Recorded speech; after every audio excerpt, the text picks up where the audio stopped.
arkadaşlar.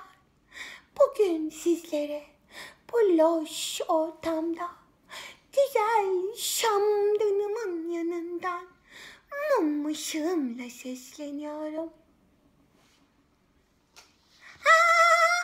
Merhaba sevgili arkadaşlar, merhaba. Evet. Bugün sizlere sizinden bahsedeceğiz. Gelsin mi? İşte şemsiyenin ışığı. İşte bu küçük yeşil ışığı. Bu da büyük yeşil ışığı. Sesimizi hatırladınız mı? İşte onun noktalısı. Şıkır şıkır suyun şısı. Yağmurun sesi. Hadi bakalım. Şimdi önüne sesli harflerimizi getirip okuyalım. Eş. Aş. Aş yemek demek sevgili arkadaşlar. İş. Üş. Üş. Uş. Uş. Üş. Şimdi de başına ş.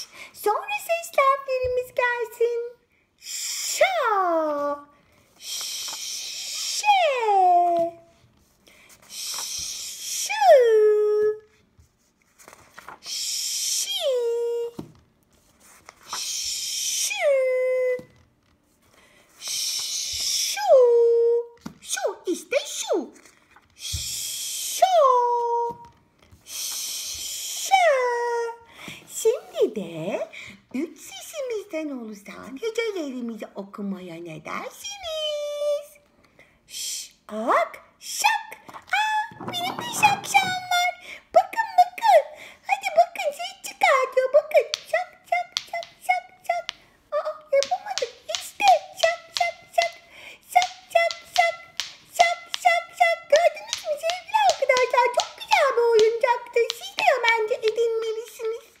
Çünkü dikkatimizi yoğunlaştırmamıza yarıyor. Hadi bakalım. Al şal. Ağaç taş. Kuş. Cik. Ağaç baş. Muş ülkemizdeki illerden biridir. Muş bir il ismi olduğu için sesini büyük yazdık. Şim.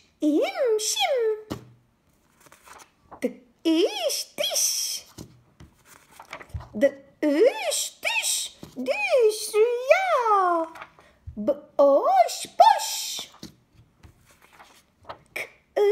Kış. Şimdi kış mevsimindeyiz. Aralık, Ocak, Şubat ayları kış mevsiminin aylarıdır. Loş. Ben demin mum ışığında loş bir ortamdaydım. Ne karanlık ne de aydınlık olan ortam. Loş. Beş. Şık. Ben çok şıkımdır mesela sevgili arkadaşlar. Şıklığıma çok dikkat ederim. Kış.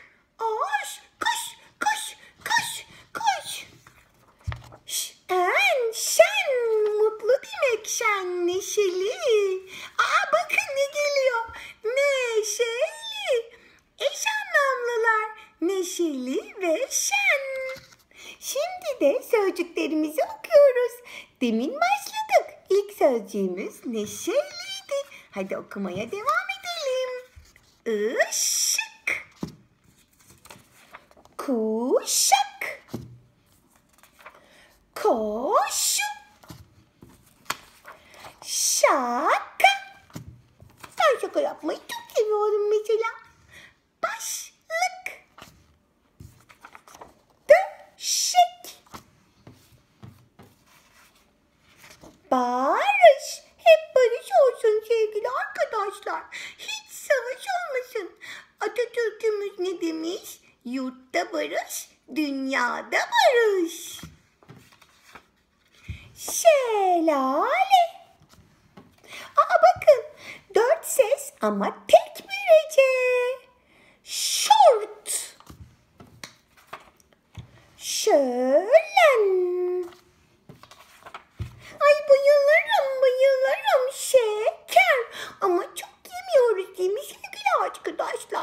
Çünkü düzenli ve dengeli beslenmek zorundayız.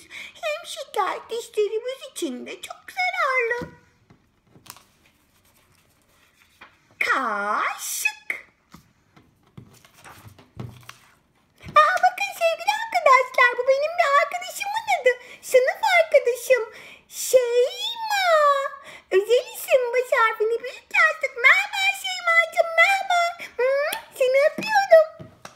Ve kaşar. Kaşar. Sevgili arkadaşlar, bugün sesini çalıştık. Evde bol bol okuma yapmayı unutmayın. Ben tekrar şamdanımı yanıma alayım.